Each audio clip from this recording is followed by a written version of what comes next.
Em 2 Coríntios, presbítero, 9, 6 a 10, Paulo trata da questão da semeadura.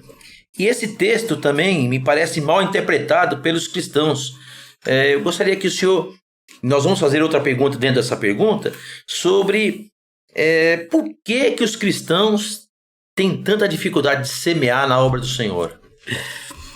Talvez por falta de compreensão, né? Acho que esse é mais um erro comum, uma má interpretação, novamente, do texto sagrado, né?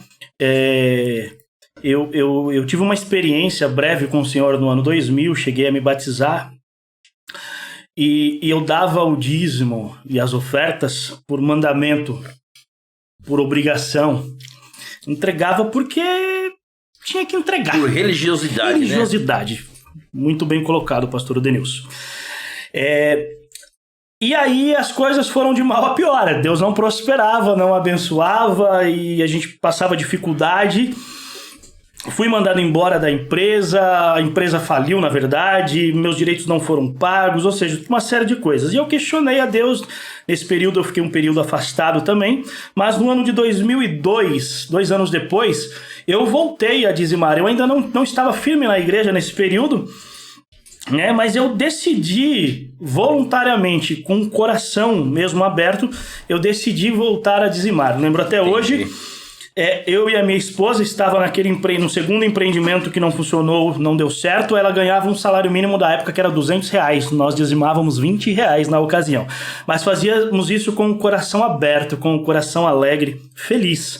E foi a partir dali que o Senhor começou a trabalhar em nossa vida e mudar a nossa realidade. Então, 2 Coríntios 9, 6, 10, né? Lembre-se, aquele que semeia pouco, também colherá pouco.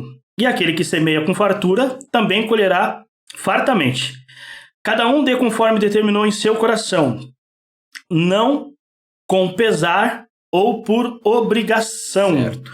Pois Deus ama quem dá com alegria. Alegria, essa palavra é muito bonita, alegria. Essa alegria em dar, esta alegria em semear, esta alegria em separar a semente. Veja que se um agricultor, depois da sua colheita, ele não separar parte dela para uma nova semeadura... E as melhores, tem que ser as melhores sementes. Tem que ser as melhores. Ou seja, ele vai selecionar da colheita, primeiro, as melhores, para que ela se transforme em uma nova lavoura e uma nova colheita. Esse é o segredo, né, Ed? Infelizmente, hoje, as pessoas, elas dão por obrigação... Elas comem as melhores sementes, comem as melhores, deixam por último, atrasam o dízimo, não dão oferta, ou seja, uma série de coisas por não compreender.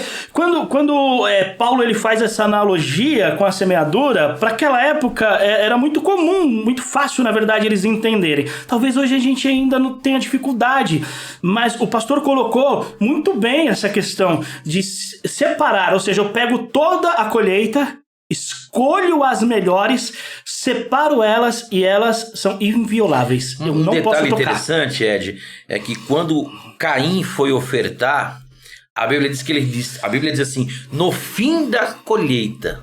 Quer dizer, por que ele não separou no início da colheita? Quer dizer, no fim, o que é que sobra no fim? Quer dizer, as espigas, né, deformadas, se ele tivesse pegado no início as melhores... Quem sabe Deus teria recebido a oferta dele, né? E Deus rejeita ele. Deus rejeitou ele. Ele. Por que rejeita ele? Porque o coração dele não estava aplicado. Com não havia alegria, né? Então nós precisamos entender. E quando nós lemos esse texto, né? Você que está em casa aí, né? Peço para que você leia depois.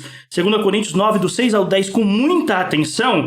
Você vê que Paulo ele vai tratando aqui primeiro a questão da semente e depois do resultado dela. Primeiro a semente e depois o resultado. Então a ênfase dele aqui está na semente. E ele então diz, olha, nós precisamos dar isso com alegria. Eu costumo dizer assim que é o momento que eu mais chego perto de Daniel, que foi chamado de muito amado. Homem muito amado. Deus ama o que dá com alegria. Então, se eu quero me sentir amado por Deus, precisa haver alegria no meu coração na hora em que eu vou semear. Até mesmo, né, Ed, quando as pessoas estão se trocando para ir para a igreja, e estão saindo de casa, a pessoa abre a carteira e olha ali a carteira dela, a bolsa, e fala assim, bom, hoje, aquele momento da semeadura, isso é interessante, criar isso, né? Criar essa expectativa. Bom, naquele momento da semeadura eu vou tirar aqui uma nota que realmente eu tenho o prazer de me doar, né? Me lançar aqui, agradar a Deus. Isso é uma lei espiritual que Deus assim vê com muita atenção, né, no coração do crente. Sem dúvida, esse desejo, ou seja, fazer isso de forma premeditada, ou seja, com o coração alegre, sabendo o que você vai semear, o que você vai entregar, não de qualquer jeito, né? Então nós precisamos criar essa cultura e abrir o nosso coração. É interessante também que quando nós falamos de semente, quando nós falamos, né, de lavoura, a qualidade desta semente, ela é determinada ou ela é gerada, essa qualidade, dentro do nosso coração. Né? Ou seja, se o meu coração ele não está alegre em doar, se eu não entendo que eu preciso ter prazer nisso, que eu preciso me alegrar em manter a casa de Deus, porque um dia eu sou resultado de dízimos e ofertas de pessoas que eu nunca vi. Porque um dia eu senti a necessidade de pisar em uma igreja e ela estava aberta e havia culto lá, o aluguel estava pago, a luz estava paga, perfeito, todas as despesas. Então eu sou resultado de um dizimista ou de vários dizimistas. E eu preciso entender isso, que quando eu dizimo na casa do Senhor, eu estou dizimando em almas que vão ser salvas, que estão sendo salvas, que estão sendo alcançadas. Então, quando eu dou com alegria, essa semente ela é gerada com um potencial muito grande. E outra coisa também, eu morei 2 anos em Itu, quando eu era jovem, com meu pai, e lá tinha um pedaço de terra para ele semear. Só que ele tinha aquele limite, ele não poderia semear mais do que aquilo, porque havia cercas que determinavam qual que era a propriedade que nós poderíamos e a propriedade que nós não poderíamos. Com Deus é diferente. Exatamente. Nós podemos semear no mundo inteiro. Não tem cerca, né? Não tem cerca. Exatamente.